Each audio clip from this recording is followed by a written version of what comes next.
Guillemot Corporation, demande spéciale d'un abonné Top Premium. Je rappelle que le lien vers le service Top Premium est dans la description de la vidéo.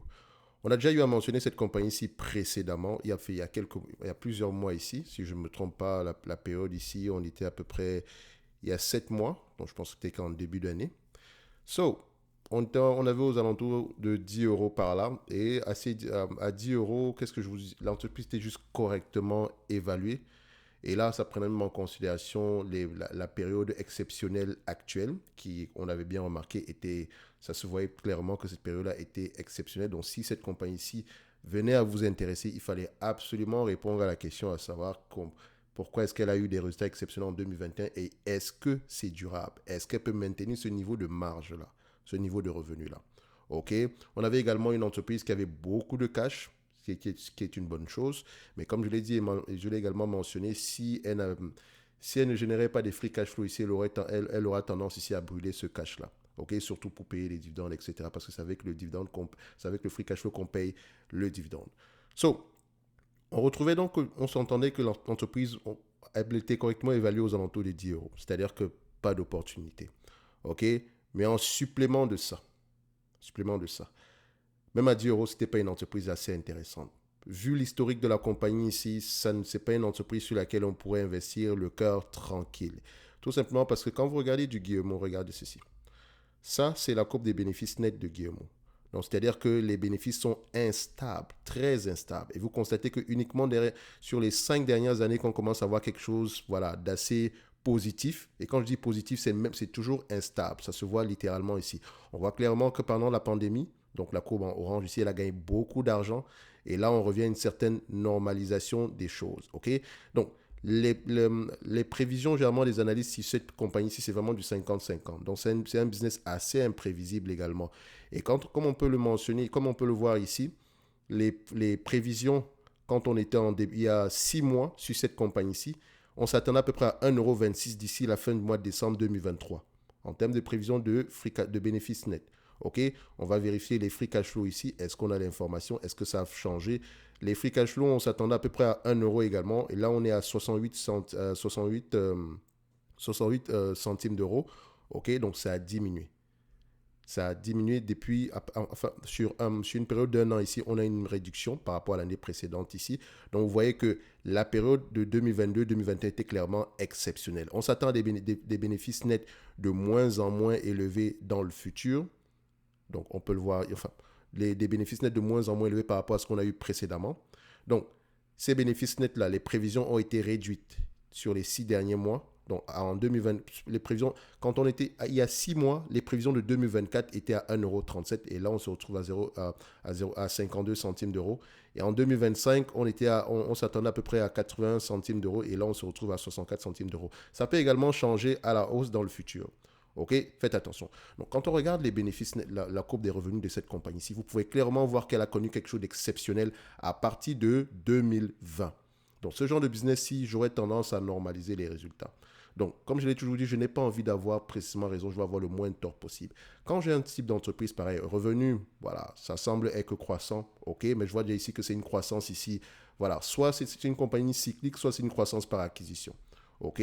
Quand on check la marge brute ici, est-ce qu'on arrive à peu près à maintenir quelque chose d'assez solide? On a plutôt une marge brute stable. Parfait. C'est déjà une bonne chose. Les net income en termes de volume ici, vous constatez que les net income en termes de volume, c'est très, très laid à voir. Comparé juste à une entreprise qui a tendance à rapporter des revenus de manière stable et croissante dans le temps. Certaines années, on gagne de l'argent, d'autres, on ne gagne pas. Parfois, on gagne énormément, parfois, on ne gagne pas du tout.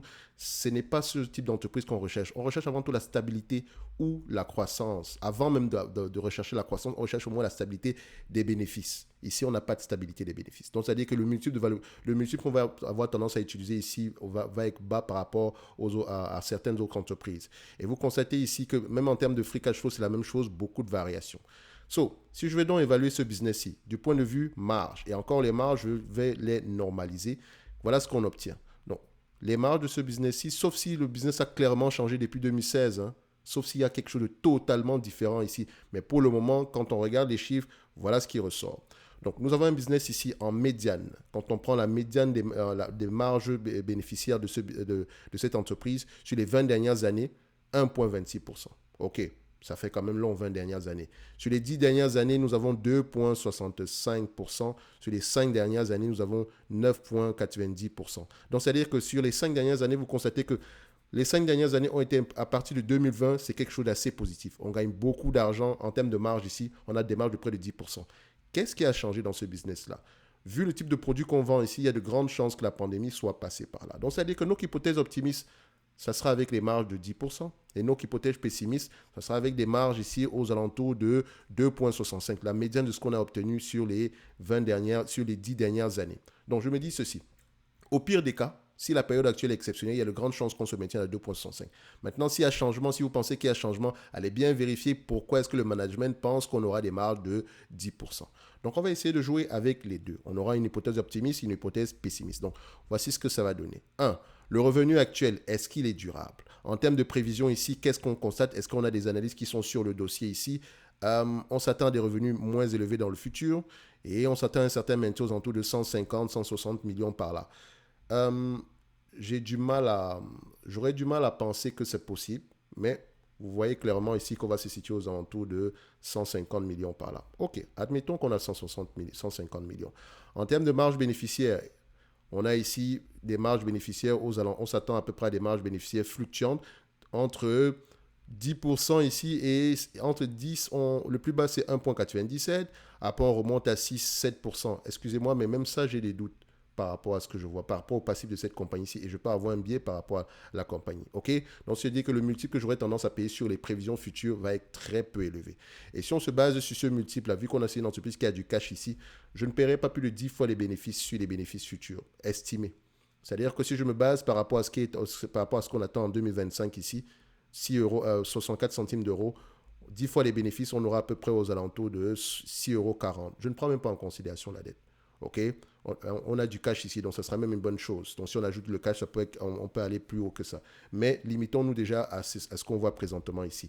Pas plus que 10 fois les bénéfices, donc je n'aurais pas tendance à payer. Je dirais que le prix actuel est correct à 10 fois les bénéfices sans prendre en considération le cash. OK? Mais maintenant, est-ce que c'est mon hypothèse? Est-ce que c'est l'hypothèse la plus confiante que j'ai ici? Je dirais que non. Ce que j'aurais fait ici pour cette compagnie-ci, si elle m'intéressait, voilà, j'irai la chercher à ce prix-ci. Premièrement, je prends la médiane de ce qu'on a eu sur les 10 dernières années. Admettons qu'il y a quelque chose qui a changé, 72,40. Vous vous rappelez qu'on a des marges bénéficiaires de 2,65%, n'est-ce pas? 72,40, ok? Multiplié par 0,02 2,65% ici, ça représente à peu près 1,91, donc à peu près 2 millions d'euros par an. Arrondissons à 2 millions d'euros. C'est un business qui peut pas. J'aurais tendance à ne pas payer plus de 15 fois les bénéfices pour cette compagnie ici. Ok, on peut également regarder la médiane des free cash flow, la médiane ici des bénéfices nets sur cette entreprise. On a combien en médiane ici? On constate qu'on a quelque chose en tout. Le marché paye généralement moins de 10 fois les bénéfices. Sur les 20 dernières années ici, il paye à peu près moins de 10 fois les bénéfices. On est à 6 fois les bénéfices par là. Donc, ça veut dire que même le marché pense que c'est un business assez compliqué à analyser. Donc, on est aux alentours de 10 fois les bénéfices. OK. Laissons même à 10 fois les bénéfices, admettons. 10 fois les bénéfices par rapport aux 2 millions d'euros qu'on a en moyenne ici, ça représente à peu près 20 millions. 20 millions d'euros. C'est la capitalisation boursière. Donc, ça veut dire que 5 fois moins que ce qu'on a ici aujourd'hui. Évidemment, c'est très pessimiste si on prend en considération le cash actuellement. Si on ajoute le cash qu'on a en date d'aujourd'hui, nous avons du cash aux alentours ici de... On a combien en termes de cash? Donc, dette nette, je prends la dette nette ici, même pas le cash, on prend la dette nette aux alentours de 33 millions d'euros. OK. Le 20 millions ici, plus 33, ça représente à peu près 53 millions. Par rapport au prix actuel, 15,35, on aura à peu près 3,45 €. Ça, c'est par rapport à 10 fois les bénéfices. Si je prends 15 fois les bénéfices fois 2 millions, ça fait à peu près ça fait 30 millions. 30 millions plus le 33 millions qu'on a en cash net ici, ça fait 63 millions. Divisé par le nombre d'actions, 15,35 euros, ça nous donne à peu près aux alentours de 4,10 euros. OK? Ça, c'est l'hypothèse la plus confiante que je pourrais avoir. Donc, c'est-à-dire que pour ce business-ci, tant qu'on est au-dessus de ces niveaux-ci, ça ne va pas m'intéresser. Et encore, quand vous regardez même cette entreprise-là, qu'est-ce qu'elle a d'exceptionnel? Qu'est-ce qu'elle a d'exceptionnel? Est-ce que vous voulez investir dans une compagnie qui a des bénéfices instables? Regardez vous-même par rapport aux entreprises qu'on appelle des entreprises qualitatives dans le domaine. Est-ce que vous pensez qu'une entreprise qualitative a ce genre de marge bénéficiaire-là? Je vous prends un exemple, par exemple, je vous prends un exemple d'une entreprise qui est peut-être dans le même, qui n'est peut-être pas dans le même secteur d'activité. Admettons qu'on prend une entreprise comme S2I. C'est pas le même secteur d'activité, mais regardez juste la courbe des bénéfices nets. C'est stable, n'est-ce pas? C'est ça qu'on recherche comme business. Quand vous avez ce genre d'entreprise à la Guillemot ici, rien d'exceptionnel. On a connu une période intéressante ici. Oui, on a gagné beaucoup d'argent. Les PER semblaient intéressants, mais en réalité, c'est un business qui paraît, c'est un business qui est, le prix payé en date d'aujourd'hui est, à mon avis, toujours élevé. OK? Et ce n'est pas une grosse perte non plus. Si elle arrive à avoir des bénéfices nets stables et croissants dans le temps, tant mieux. Mais pour le moment ici, est-ce qu'on peut penser que notre cash sera protégé sur ce genre d'entreprise? Si je ne pense pas. Et ce n'est que mon avis, et je peux également me tromper. Mais ce genre d'entreprise-ci, c'est clairement le genre d'entité qui ne devrait pas vous intéresser. OK? Même si vous recherchez des entités de cette taille-là, regardez, on a peut-être ici le groupe Thermador, par exemple. Thermador ici, regardez à quoi ça ressemble en termes de bénéfices nets. On a d'abord la stabilité avant même d'avoir la croissance. Quand vous avez des entreprises comme Precia Molène, ok, on check le prix, ça ressemble à quoi? Stabilité avant même la croissance. C'est à ça que ça ressemble. Donc pourquoi aller perdre son temps sur du Guillemot? Personnellement, c'est même pas une... Même en termes d'études, en fait, surtout qu'on regarde les chiffres avant tout, on regarde les chiffres avant même de commencer à étudier le business. Est-ce que c'est un business que vous voulez apprendre à connaître en profondeur? En tout cas, pour les chiffres actuels, pas intéressant du tout. Sauf maintenant si vous pensez qu'il y a un changement profond dans cette activité-ci. Et quand on regarde même quel type d'activité on a ici aujourd'hui, est-ce que Guillemot, qu'est-ce qu'ils vendent ici? Il me semble que c'est tout ce qui concerne ici les produits dans le gaming ou bien les accessoires d'ordinateur ici, si je ne me trompe pas. Autorisé, ça ressemble à quoi? Information financière, Guillemot. On a quoi ici? Guillemot Corporation, activité autour de ces deux marques, à savoir Hercule pour les segments matériels périphériques numériques, Trustmaster ici pour les accessoires télé. Ok, donc tout ce qui concerne, c'est peut-être spécialisé, ce genre de produit-ci. Par exemple, quand je check à peu près Trustmaster ici, qu'est-ce qu'on a? Voilà. Donc, ce sont des accessoires spécialisés pour le gaming ici. C'est sûr que le prix est élevé pour ce genre de produit-ci. Mais voilà, ce n'est pas un type de produit qu'on va vendre chaque année. Le volume ne va pas être élevé, le volume de vente ne va pas être élevé chaque année. Il y aura peut-être parfois des périodes ici. OK? Donc, ça, c'est peut-être Guillemot. Ça, c'est Hercule. Ça, c'est qu'est-ce qu'ils ont dans Hercule ici. Donc, on a plusieurs marques. Ça, c'est quoi? OK. Donc, je vois ici les appareils pour DJ, etc. Tant mieux également. Donc, c'est du hardware essentiellement. C'est du hardware essentiellement. Si on a du logiciel également derrière, tant mieux. Mais sinon, les ventes ici, voilà, on a connu une période exceptionnelle. Ça ne veut pas dire que ça sera comme ça tous les jours. Non. OK? Donc, pour moi, je pense que ce business-ci c'est pas un business qualitatif à la fin de la journée. Le produit est peut-être bon ici, mais peut-être que c'est un produit qui pourrait être bon enfin, si on a un ensemble de portefeuilles ici de plusieurs produits, ça c'est une bonne chose, mais également il faut qu'on maximise sur le software. En tout cas, ça, ce n'est que mon avis.